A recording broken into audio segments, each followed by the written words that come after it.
But first, Pakistani police say they've shot dead the leader of the banned group Lashkar-e-Jhangvi, which is behind hundreds of killings in the country. Malik ISHAQ was killed in a shootout with security forces in Punjab region. 13 others were killed, including his 2 sons. Now, his group, Lashkar-e-Jhangvi, is on the list of terrorist organisations in many countries, including the US, Britain, India and Russia. This is a group that's claimed responsibility for many attacks on Shia Muslims. Malik ISHAQ was accused of plotting the 2009 attack on the Sri Lankan cricket team in Lahore, and he's faced several murder trials, but has always been acquitted after witnesses refused to testify.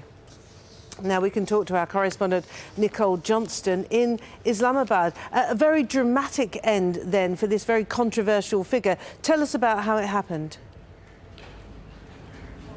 That's right, and it wasn't even as simple as the Pakistan security forces shooting him dead.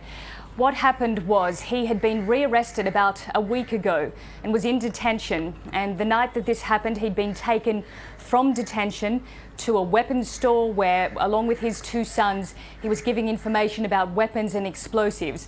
Now, the party was then returning to detention when it came under attack by members of his group who wanted to try and free him along with his sons. For a brief time they succeeded. They all raced off on motorbikes, but there happened to be Pakistan police en route. They intercepted, and in that firefight he was killed. And so how big a triumph is this then for Pakistan security forces, who are certainly since the end of last year have really tried to clamp down on violent groups? That's right. There's been a big operation across the country against these types of groups ever since the attack on the army school in Peshawar.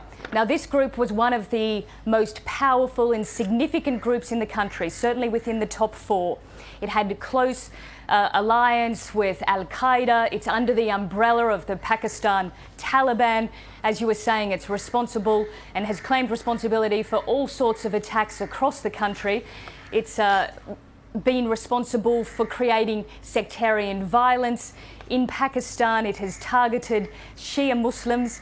In 2013, in fact, 2 very large attacks in Quetta in Baluchistan killed more than 180 people.